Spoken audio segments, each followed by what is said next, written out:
Hey everyone, this is Zenith and welcome back to Study with Zenith. Today we are going to cover a new chapter. Its name is Glimpse of the Past, जो कि class 8 की book Honey due से लिया गया है. इसी को आज हम कवर करेंगे. देखते हैं इसमें क्या होता है. जैसे कि चैप्टर में नेम दिया गया है glimpses of the past. Past में क्या क्या घटनाएं घटी हैं उसकी एक झलक को देखेंगे हम, क्योंकि चैप्टर का नाम ही है glimpses of the past. Past की कुछ झलकें दिखाई गई है. बिफोर यू रीड, आपके पढ़ने से पहले, here are some pictorial glimpse of the history of our country from 1757 to 1857.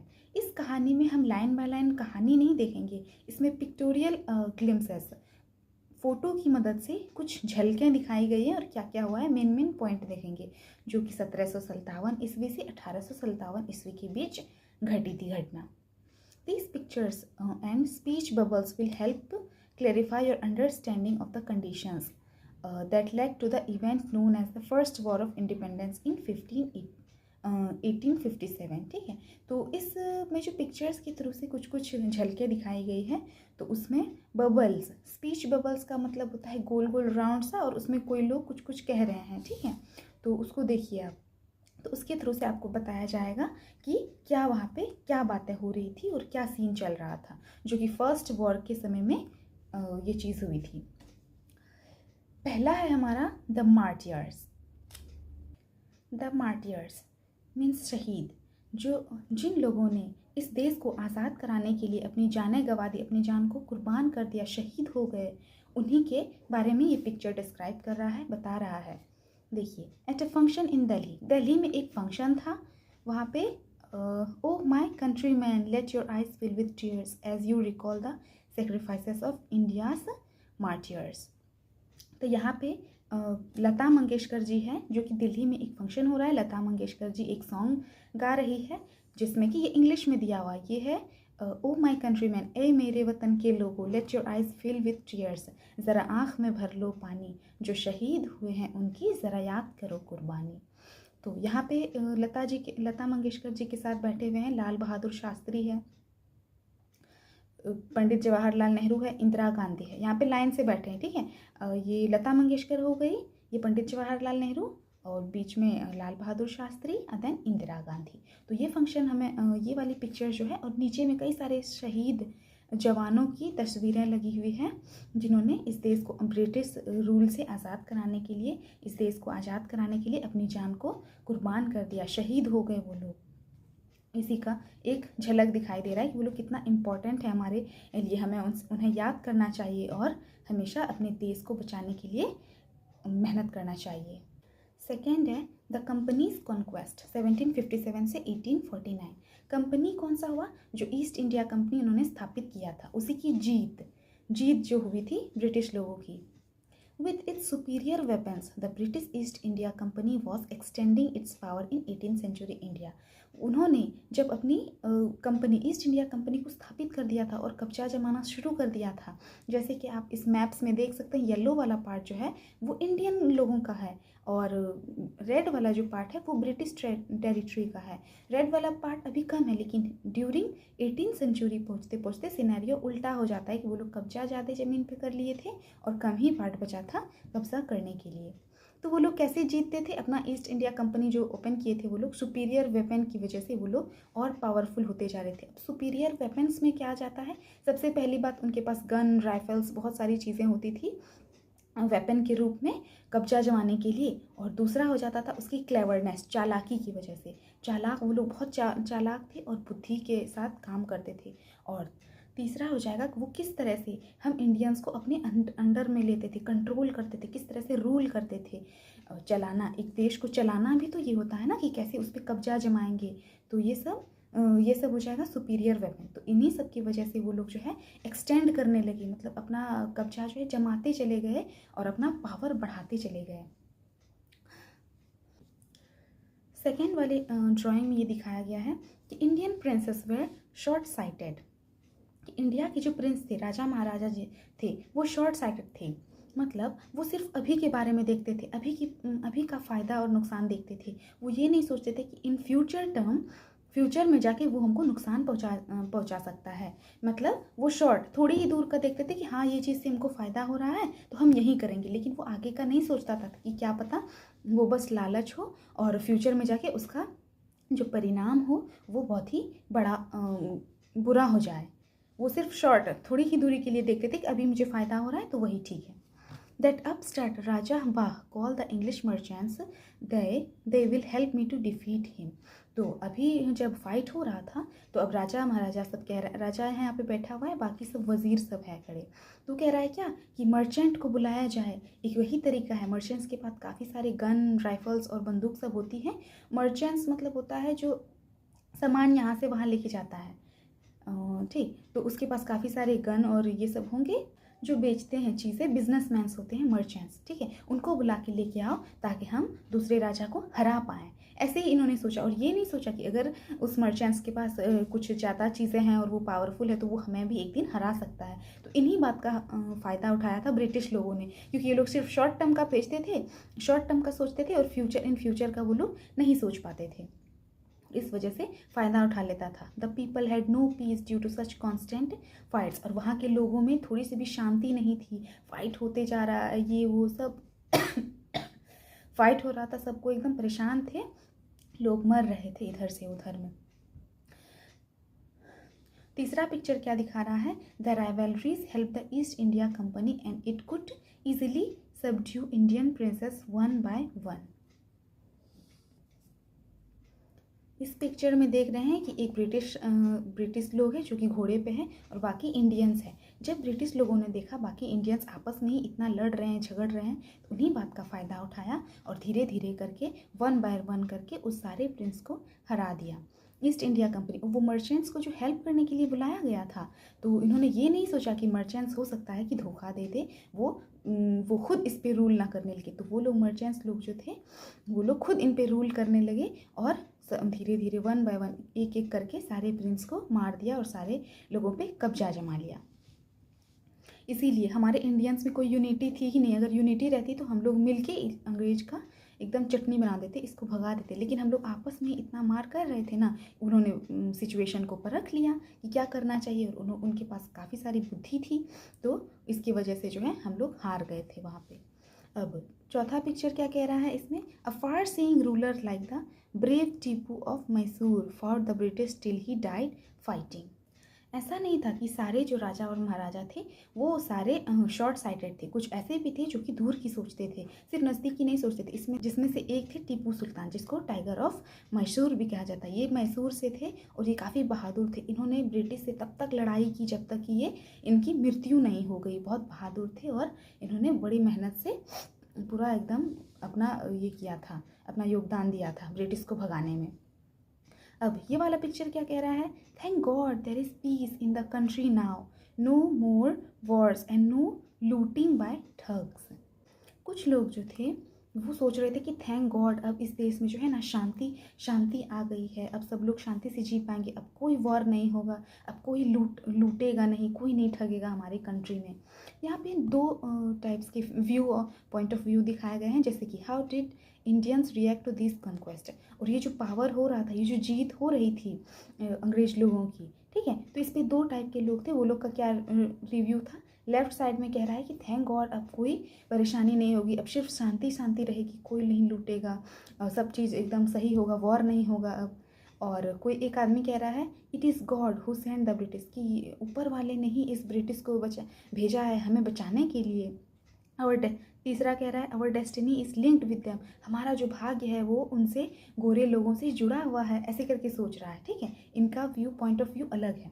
और दूसरी तरफ क्या सोच रहा है लोग, the white man has killed our death ruined our kings, कि ये जो गोरे लोग थे, ब्रिटिश लोग थे, इन्होंने हमारे राजाओं को मार दिया और उस पर शासन करने लगा। इनको मतलब थोड़ा सा बुद्धि था, ये लोग समझ पा रहे थे। और दूसरा आदमी कह रहा है now we have become slaves of foreigners, अब हम लोग जो है अंग्रेज़ों के गुलाम बन चुके हैं, अब अंग्रेज़ों के गुलाम बन चुके हैं, जो कहेगा वो करना पड़ेगा। फिर एक आदमी कह रहा है कि some kings were not good but after all they were of this land. तो एक आदमी और कह रहा है कि जानते हैं कि सारे राजा अच्छे नहीं होते हैं, लेकिन वो लोग एटलीस्ट यहाँ के हमारे धरती के तो थे, हमारे लैंड के तो थे। हम ये लोग इस तरह से तो नहीं थे कि बाहर के देश यहाँ आके कब्जा जमा रहे हैं, ऐसे तो नहीं था। मतलब एक साइड में ये लोग खुश हैं, कुछ लोगों को कि लग रहा है कि सब चीज़ अच्छा हुआ, वॉर ख़त्म हो गया, अब हम लोग चैन से जिएंगे, ये ऊपर वाले ने, अल्लाह ताला ने भेजा है इन लोगों को। और कुछ लोगों को साफ समझ में आ रहा था कि हमारे राजाओं को मार के जो है हम लोग पे शासन किया जा रहा है। एटलीस्ट वो लोग जो पहले के राजा भी तो खड़ूस थे ना, वो लोग हम पे जुल्म करते थे और बुरे थे, बट ठीक है, वो अपनी जगह अपनी ज़मीन से तो जुड़े हुए थे, और ये लोग बाहर वाले आके हमारे ऊपर कब्जा जमा रहे हैं और हम लोग को स्लेव्स बना दिया, बंदी बना के रखा है। तो ये सब पॉइंट ऑफ व्यू था। अब तीसरा कह रहा है ब्रिटिश रूल, जो कि 1765 से 1836 के बीच में हुआ था। ब्रिटिश लोगों ने जो रूल किया था हमारे देश पे, उसके बारे में कुछ पिक्चर्स दिए गए हैं। Religious leaders preached ideas like untouchability and child marriage. और पहले के ज़माने में जो थे ना लोग, मतलब पुरानी बातों को बहुत ज़्यादा मानते थे। अनटचेबिलिटी का मतलब होता है छुआछूत, छुआछूत को बहुत मानते थे। और चाइल्ड मैरिज, जो 18 ईयर से पहले शादी करा दी जाती है, उसको बहुत ज़्यादा प्रचलन था। एनीवन, कुछ लोगों का मानना था, इस आदमी का मानना था, anyone who crosses the seas loses his religion, कि मतलब जो इस समुद्र को पार करेगा वो इस धर्म से नाता तोड़ देगा, मतलब उसका कोई रिलीजन, कोई धर्म नहीं रहेगा। मतलब ये कोई बात हुआ? ये एकदम अनपढ़ों वाली बात कर रहा है। समुद्र क्रॉस करेंगे तो रिलीजन कैसे ख़त्म हो जाएगा? और इस वजह से आपको तो पता ही है, हम इंडियंस का रिलीजन्स को लेके कितना भावनात्मक रहता है। किसी का भी कोई भी रिलीजन चेंज करना हो या फिर ख़त्म हो जाना बहुत बड़ी बात होती है वहाँ पे, ठीक है। तो यही सब मूर्खता के कारण जो है अंग्रेज लोगों ने जो है समझ लिया था, परख लिया था कि इंडिया लोग बहुत सुपरस्टिशन को फॉलो करते हैं, पुरानी बातों को मानते हैं, और ये लोग बहुत ज़्यादा बेवकूफ़ होते हैं। इन्हीं सब का फ़ायदा उठाया उन्होंने। यहाँ पे एक अंकल कह रहे हैं all the misery in the world is due to women, मतलब जितनी बुराइयाँ और जितनी बुरी चीज़ें होती हैं ना, वो सब महिलाओं की वजह से होता है, ठीक है। इस बुढ़े को जहाँ मिले ना पकड़ के धोना चाहिए। ये शुक्र करो कि ये देश इतना आगे बढ़ गया है कि हम लोग आराम से जी पा रहे हैं, लेकिन पहले के ज़माने में वुमेन को, औरत को सिर्फ तुच्छ समझा जाता था, उसका कोई वैल्यू नहीं था, उसके पॉइंट ऑफ व्यू का, उसकी बातों का कोई ज़्यादा वजूद नहीं था, ठीक है। तो यही सब का अंग्रेज लोग फ़ायदा उठाए कि मूर्ख इंडिया के लोग काफ़ी बहुत मूर्ख होते हैं, तो इन लोगों से क्यों ना फ़ायदा उठाया जाए। अब जो इन सब बातों को फॉलो करते हैं, इमेजिन करो बच्चों की शादी करा दी जाती है, पढ़ाया लिखाया नहीं जाता, वहाँ का देश आगे कैसे बढ़ेगा? अब वही फॉरेन सब देख लीजिए आप, बचपन से ही पढ़ाया लिखाया जाता है और ये सब कोई फालतू बातों पे यकीन नहीं किया जाता है, तो वो लोग का एकदम डेवलपमेंट पे दिमाग रहता है। चौथा पिक्चर क्या कह रहा है? The truth was that Indians had lost self respect, the British conned them. तो अंग्रेज लोगों को साफ समझ में आ गया था कि हम भारतीय लोगों का जो है सेल्फ रेस्पेक्ट, खुद का जो है कोई वजूद नहीं है, वो लोग गिर चुके हैं, और हमारी कोई बुद्धि नहीं है, सेल्फ रेस्पेक्ट तो है ही नहीं, खुद की कोई रेस्पेक्ट ही नहीं है। तो ब्रिटिश लोग जो है उसको चिढ़ाने लगे, मौकरी मतलब कुछ कुछ बुरा भला भी कहने लगे, क्योंकि उसके अंदर सेल्फ रेस्पेक्ट था ही नहीं। और अंग्रेज लोग कहने लगे the natives are unworthy of trust, incapable of honesty. तो ये लोग अपने में बातें करने लगे कि यहाँ के जो लोग हैं, भारत के जो लोग हैं, वो लोग बिल्कुल भी ट्रस्ट के लायक नहीं है, भरोसे के लायक नहीं है, और ऑनेस्टी, थोड़ा सी भी ईमानदारी नहीं है इन सब में। और दूसरा आदमी कह रहा है true your honour but I am honest. तो ये लोग अपने किंग को क्या कह रहा है कि यहाँ के जो लोग हैं, यहाँ के जो भारत के जो लोग हैं, ये लोग बिल्कुल भी ट्रस्ट के, भरोसे के लायक नहीं हैं, और ना ही इनके अंदर ईमानदारी है, लेकिन हम लोग बहुत ईमानदार है योर ऑनर, ठीक है, अपने राजा से कह रहा है। चौथा पिक्चर क्या दिखा रहा है? Being merchants the British wanted quick profits, their heavy taxes forced farmers to abandon their fields. और मर्चेंट्स होने के नाते, मर्चेंट्स का मतलब बताए थे ना, जो बिजनेस करता है सामान सबका, तो वो लोग ना क्विक, ब्रिटिश लोग जो थे वो क्विक प्रॉफिट चाहते थे, बहुत जल्दी जल्दी मुनाफा चाहते थे। देयर हैवी टैक्सेस, वो लोग, आपको तो पता ही होगा, वो लोग बहुत ज़्यादा टैक्स लगाते थे, पैसा लगाते थे कोई भी काम करने के लिए। फोर्स्ड फार्मर्स, वो किसानों को जो है अपनी ज़मीन देने पे मजबूर कर देते थे, जैसे कि उसने कुछ उधार दिया कुछ ज़रूरत के लिए, और उधार अगर नहीं चुरा पाए तो ये वाली ज़मीन मेरी हो गई, ऐसे ही वो लोग ज़मीन पे कब्जा जमाते चले गए। But your man are taking all my crops. यहाँ पे एक व्यक्ति जो है अंग्रेज से बात कर रहा है कि आपके जो लोग हैं वो मेरे सारे ज़मीन लेते जा रहे हैं, मेरा क्रॉप मतलब होता है जो कि खेत में उगाया जाता है ना सामान सब। तो खेत का जो जैसे धान हो गया, चावल हो गया, वो सब चीज़ें जो होती है ना, वो सब अंग्रेज के वर्कर जो थे वो उठा के लेके चले जाते थे गांव वालों को। वो लोग मतलब मजदूरी करते थे, समझ लो, उसका सारा खाना पीना जो है, अन्न है, अनाज है, वो सब लेके चले जाते थे अंग्रेज लोग। अब अंग्रेज कह रहा है you are still in arrears, if you don't pay next week I will send you to jail. अब अंग्रेज कह रहा है कि तुम अभी भी कर्जे में हो, अगर तुम पे नहीं करते हो, पैसा नहीं वापस करते हो अगले सप्ताह तक, तो तुमको जेल में डाल दिया जाएगा। अब जेल में जाने से तो हर इंसान डरता है, अब क्या ही करे। Still the British invented other methods which gave them more profits. और फिर से जो है इस स्टोरी में कह रहा है, इस पिक्चर में, कि अंग्रेज लोगों ने फिर से एक नया तरीका निकाल लिया, ढूंढ लिया, जिससे कि उसको और ज़्यादा बेनिफिट हो, और ज़्यादा प्रॉफिट हो, फ़ायदा हो। The goods manufactured in England should not have any import duty when brought into India. इन्होंने क्या कर दिया कि इंग्लैंड से जो चीज़ें इंपोर्ट होकर इंडिया आती थी बिकने के लिए, उसका टैक्स ख़त्म कर दिया। तो इससे क्या होने लगा कि अंग्रेज़ों अगर टैक्स लगेगा तो हम इंडियंस को फ़ायदा होगा, लेकिन उन्होंने टैक्स फ्री कर दिया कि इंग्लैंड से जो भी चीज़ें आएंगी उसमें टैक्स नहीं लगेगा, बस यहाँ से जो जाएगी बस इसमें टैक्स लगेगा। ठीक है, तो इन्होंने एक और तरीका निकाल लिया था बेनिफिट के लिए। तो एक आदमी कहता है गुड आइडिया, ये तो बहुत अच्छी बात है, इसका ही फ़ायदा हो रहा है अंग्रेज लोगों का।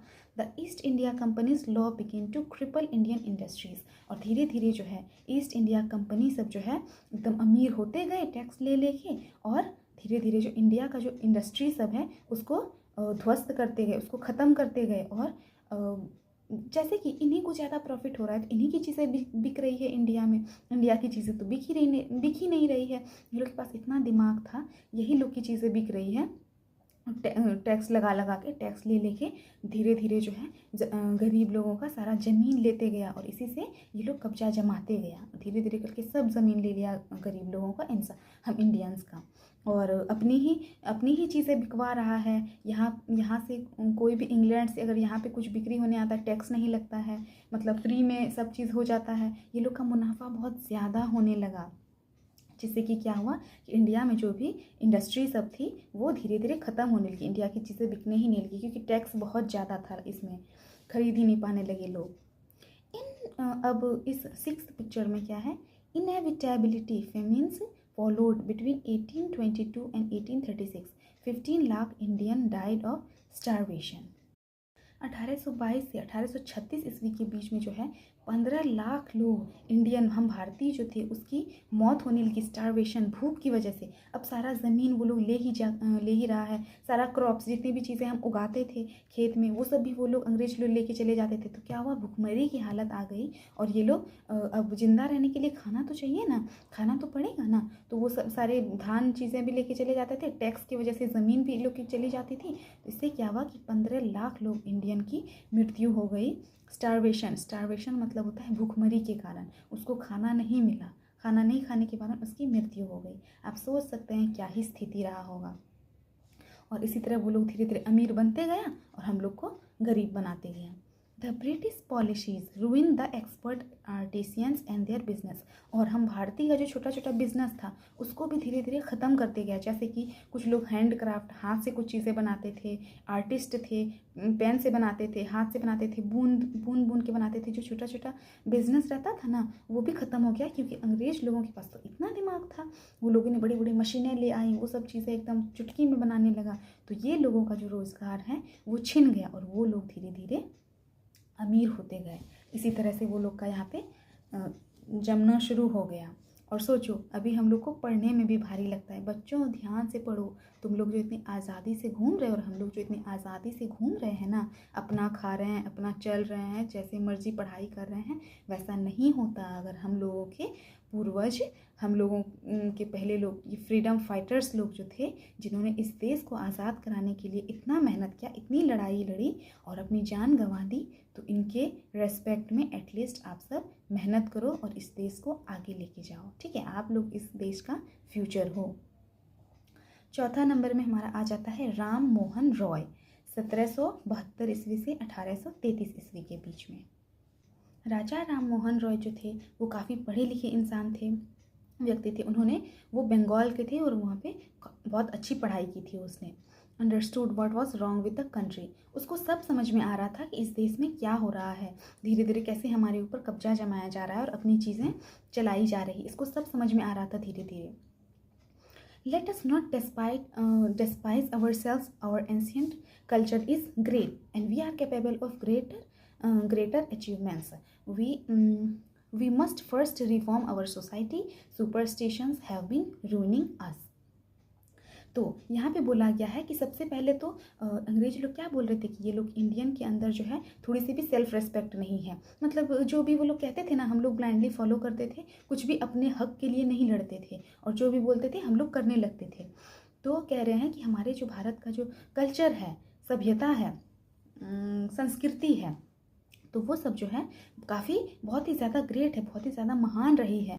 हम सब जो है किसी भी बड़ी बड़ी उपलब्धि को हासिल कर सकते हैं, सफलता पा सकते हैं, हमारे अंदर इतनी कैपेबिलिटी है करने की। लेकिन ये समाज जो है, समाज हमें आगे बढ़ने नहीं दे रहा है। हमारे समाज की जो छोटे सोच है, चाइल्ड का मैरिज कर देना, बच्चों का शादी करा देना, अरे बच्चे ही तो हमारा फ्यूचर है ना, फ्यूचर है, देश को बदलेंगे, देश के युवा जवान जो बनेंगे वो ये वही बच्चे हैं। इन्हीं की बचपन में शादी कराई जाती है, तो वो क्या आगे देश के लिए करेगा, क्या आगे बढ़ेगा, बताइए।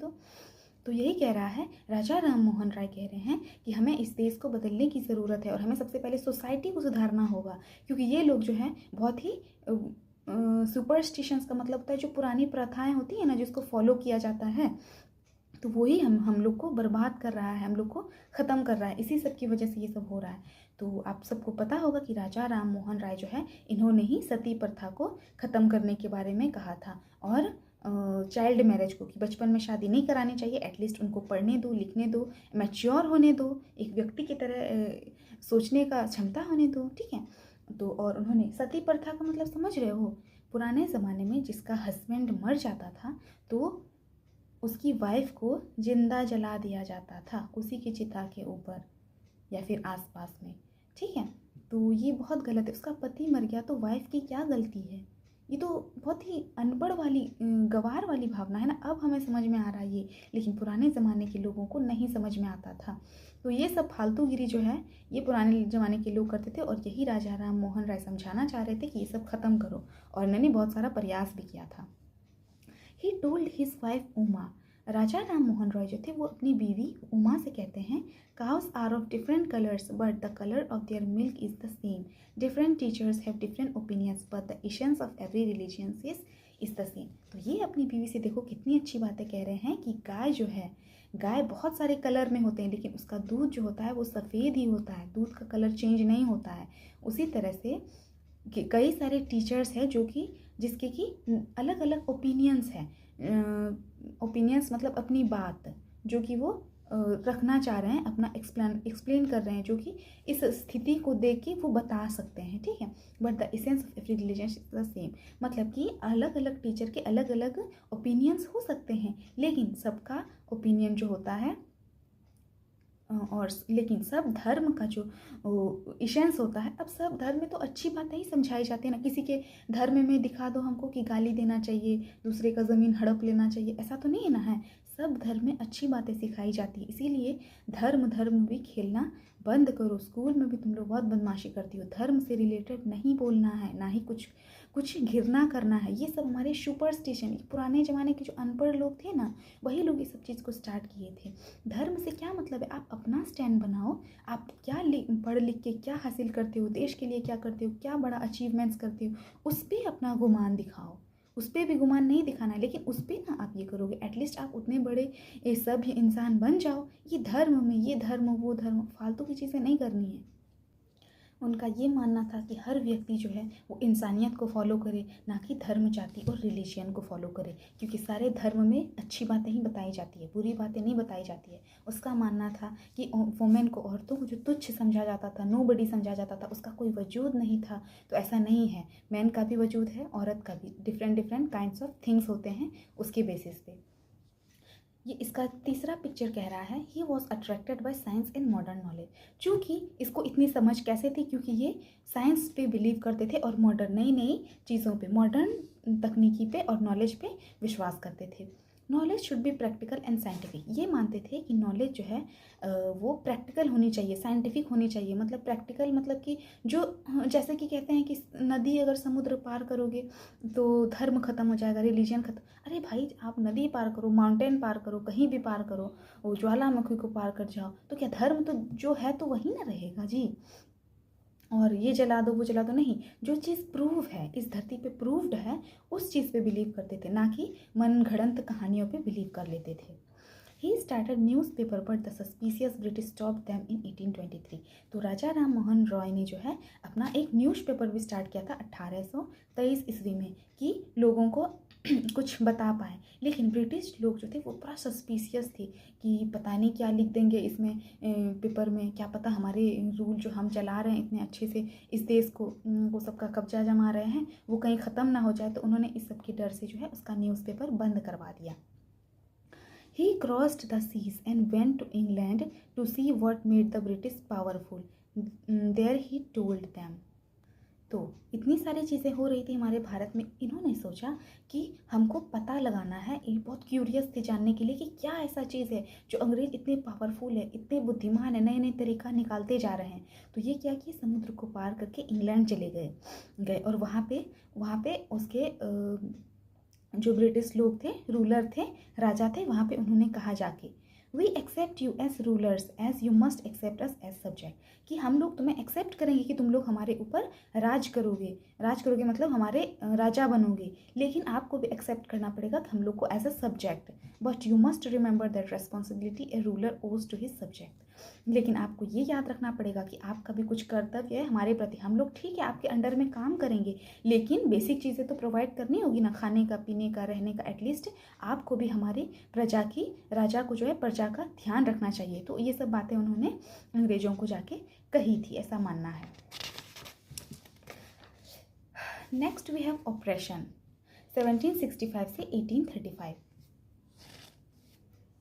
अत्याचार हो रहा था, बट द ब्रिटिश ऑपरेशन का मतलब होता है अत्याचार, but the British continued to oppress Indians. लेकिन जो है ब्रिटिश लोग जो थे वो फिर भी हम भारतीयों पे अत्याचार करते जा रहे थे। इन 1818 ईस्वी में they had passed regulation 3, under it an Indian could be gelled without trial in a court.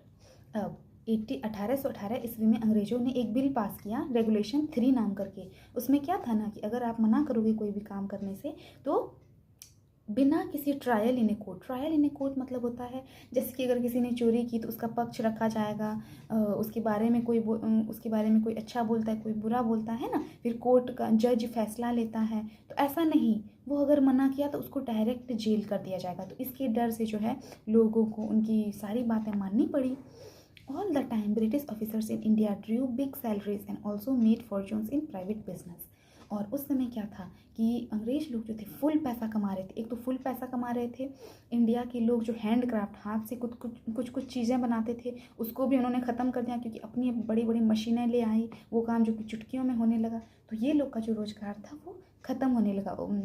भारतीयों की ज़मीनें हड़प ली गई, सारी ज़मीनें ले गई, उनको खाने के लिए कुछ नहीं था, खेत में जो उगते थे वो सब भी उन्होंने हड़पते गया, सब लेते गया। तो क्या हुआ, धीरे धीरे इंडियन लोग जो है गरीब होते गए, काम करने पे मजबूर होते गए और पीछे पड़े कि काफ़ी सारे लोग मारे भी गए थे भूख की वजह से, ठीक है। और अंग्रेज जो थे प्रॉफिट पे प्रॉफिट कमाते जा रहे थे, नए नए तरीके ला रहे थे और उससे जो कि पैसे कमाया जा सके, पूरा पैसा कमाया है full.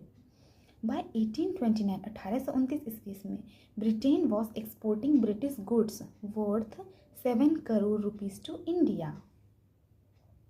The British prospered on the company's loot while Indian industries began to die. और फाइनली 1829 ईस्वी में जो है ब्रिटिश लोग जो थे उन्होंने लगभग 7 करोड़ रुपया जो है इंडिया में मतलब कमाने लगे वो लोग British goods.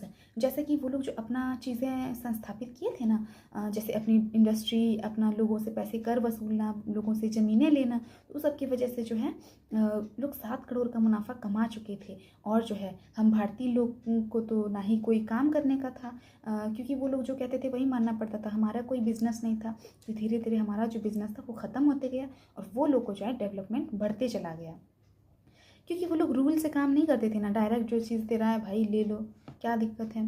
The British prospered on the companies loot while Indian industries begin to die. और इन ब्रिटिश लोगों की जो कंपनी थी वो लूट मचा रखी थी, सामान सब ले लेके ये लोग को लूट लिया था समझो, पैसे लेके, कर लेके, ज़मीनें लेके, सारे ये लोग की बिज़नेस को ठप कर दिया। और इंडिया का जो इंडस्ट्री था वो समझो ख़त्म होने लगा, वो एकदम विलुप्त होने की कगार पे था, वो ख़त्म हो गया और अंग्रेज लोगों का पूरा चलती आ गया और हम इंडियन का सब चीज़ ख़त्म होने लगा धीरे धीरे।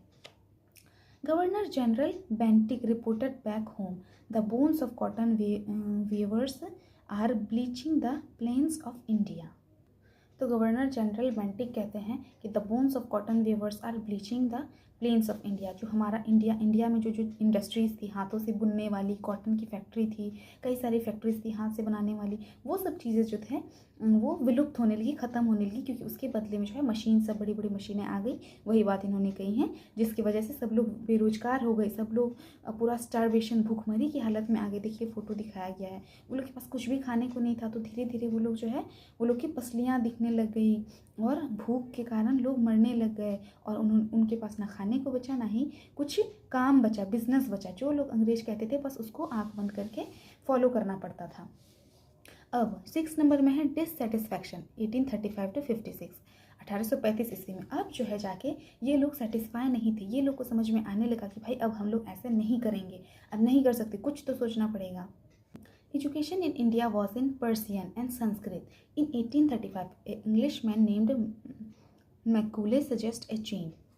तो उस समय जो है भारत में जो है इंडिया में पढ़ाई होती थी सिर्फ पर्सियन की और संस्कृत की पढ़ाई होती थी। तो एक इंग्लिशमैन ने, अंग्रेज ने कहा कि भाई इसमें एक चेंज आना चाहिए, अगर हम लोग इंग्लिश हमारी भाषा में ये लोग को पढ़ाने लगे तो हमें काफ़ी सारा फ़ायदा होगा।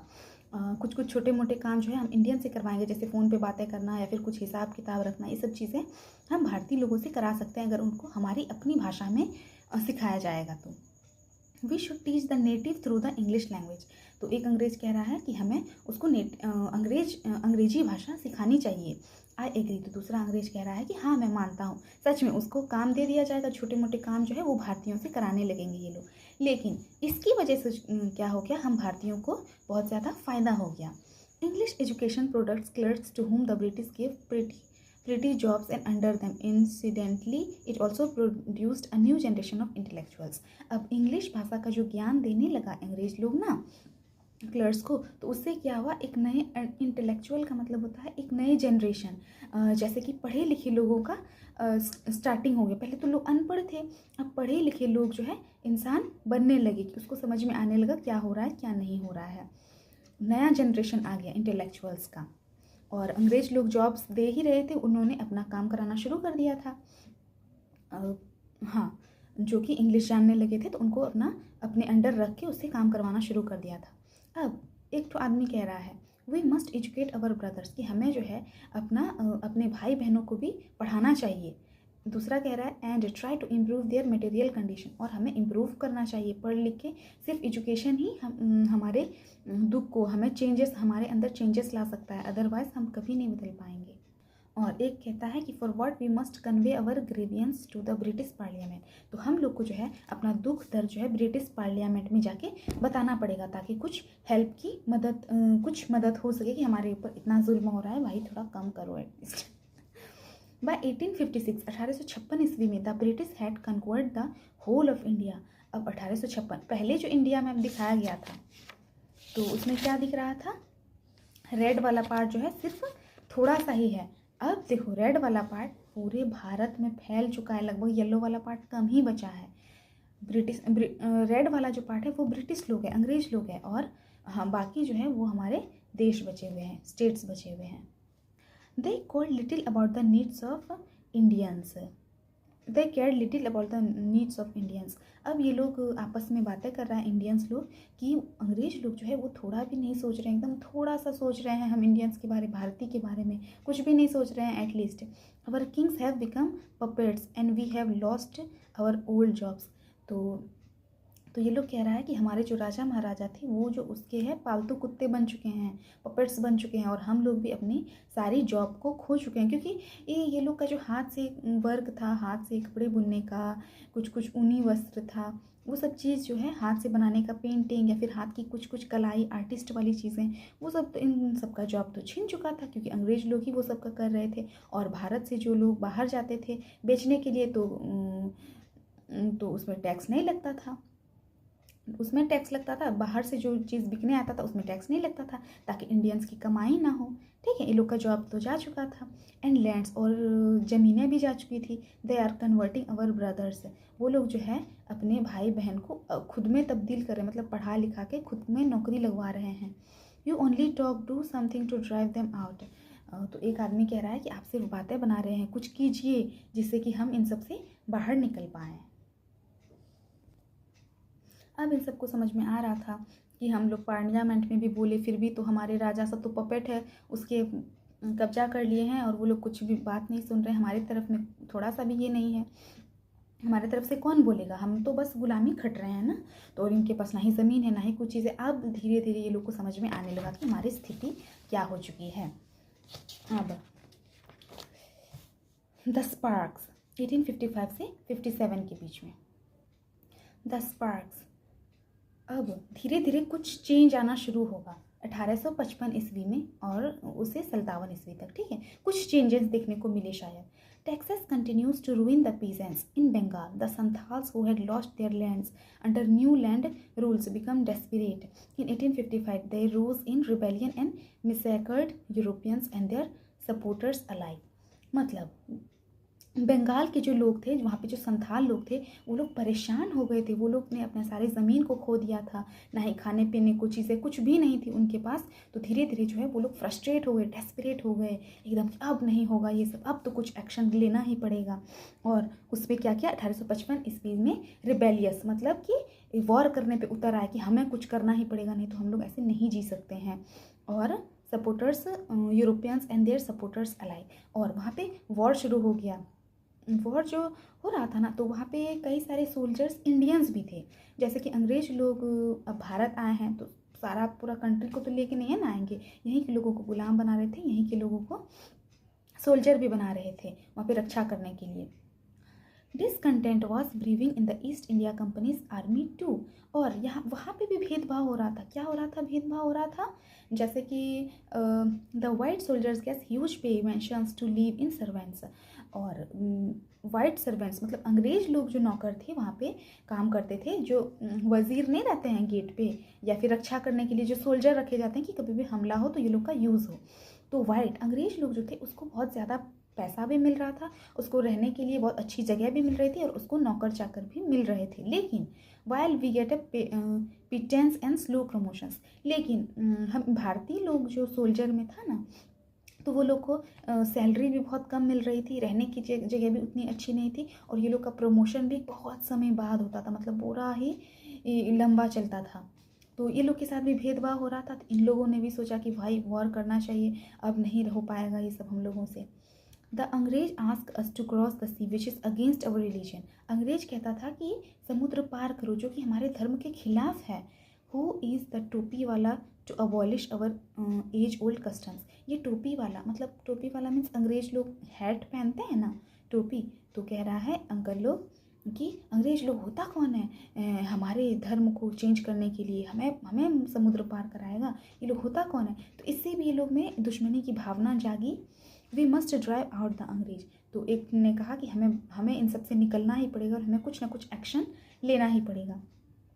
Sophie Mangal Pandey attack the adjutant of his regiment and was executed, इन्होंने सबसे पहले जो अपने रेजिमेंट पे, इनका जो राजा होता है ना, तो उसका जो असिस्टेंट होता है उन्हीं पे अटैक किया, उसको मार दिया, और इसकी वजह से इनको काफ़ी सजा भी हुई थी। इन्होंने बहुत बड़ा एक्शन लिया था। ठीक है, thousands of other sepoys revolted, they were stripped of their uniforms. जब मंगल पांडे ने अपना ये बहादुरी वाला कदम दिखाया तो थाउजेंड्स ऑफ अदर सेपर्स रिवोल्टेड, तो बहुत सारे और लोग मोटिवेटेड हो गए कि नहीं, हमें ऐसा करना चाहिए, ये वो, हमें लड़ाई करनी ही होगी। दे वर स्ट्रिप्ड ऑफ देयर यूनिफॉर्म्स, और वैसे वो लोग की कोई अगर गलती होती थी उनकी यूनिफॉर्म्स उतार दिए जाते थे, वो सब सोल्जर की यूनिफॉर्म उतार दिए जाते थे और उन्हें जंजीरों में बांध दिया जाता था। Humiliated and put in irons, और उन्हें उनकी बहुत सारी बेइज्जती कराई जाती थी और आयरन्स मतलब होता है जंजीरों में बांध दिया जाता था। तो उनको भी बहुत सारा गुस्सा था कि भाई हमको भी सेल्फ रेस्पेक्ट वाली बात आ जाती है ना, कि हमें भी बदला लेना ही होगा। Few Englishmen had cared to understand Indian customs और the people's mind. Oh, proud Brahmin soldier, do you know that the grease on the bullet you have to bite is made from the fat of cows and pigs? और कुछ Englishman जो थे, अंग्रेज लोग जो थे, वो लोग जो है हमारे भावनाओं को समझ रहे थे, हमारे कस्टम्स को, हम लोग क्या क्या चीज़ संस्कृति को बिलीव रखते हैं, क्या क्या विश्वास रखते हैं, उसको समझ लिए और उसी को पॉइंट आउट करके ये लोग देखना बदला लेंगे। उन्होंने, अंग्रेज ने कहा ब्राह्मण को कि ठीक है, कि क्या आपको पता है कि आप जिस गन को यूज़ करने वाले हैं वो उसमें जो कि दांत से ऐसे काटा जाता है फिर उस गन में डाला जाता है कुछ ऐसे, ठीक है, तो वो गाय और पिग की चर्बी से बना हुआ है, ठीक है। तो वो मतलब कि धर्म भ्रष्ट करने के लिए, मतलब उन लोग को भड़काने के लिए कि आपस में ये लोग लड़ने लगे, क्या ऐसा करें कि आपस में ये लोग लड़ने लगे, ठीक है। तो ब्राह्मण वाला व्यक्ति कहता है क्या, और ये मुसलमान वाला व्यक्ति टोपी पहना है, ठीक है, ये कह रहा है the white man has deceived us too, मतलब कितना बदमाश है ये लोग के मन में, मतलब गंदी भावनाएं डाल रहा है कि इसकी वजह से वो लोग वॉर ना करें और बंदूक ना उठाएं, ठीक है। Soon chapatis were sent from village to village to tell the people that their emperor would want their services। और धीरे धीरे क्या है, ये लोग का गुस्सा बढ़ता गया कि वो लोग ऐसा कैसे कर सकता है, ठीक है। और चपाती सेंड करते गया गांव में बंटवा दिया, और उनमें ये लिखा होता था कि हमें आपकी सहायता चाहिए, कि अंग्रेज़ों को लड़ने के लिए हमें आपकी सहायता चाहिए। तो लोगों ने भी बहुत अच्छे से पॉजिटिव रिप्लाई दिया, yes all my village man will be ready, ये हमारे गांव के सारे नौजवान जो है वो रेडी है आपकी सहायता के लिए, क्योंकि सभी लोग प्रताड़न हो रहे थे ना, ये लोग क्या ही कर सकते थे, बहुत सब दुख में थे।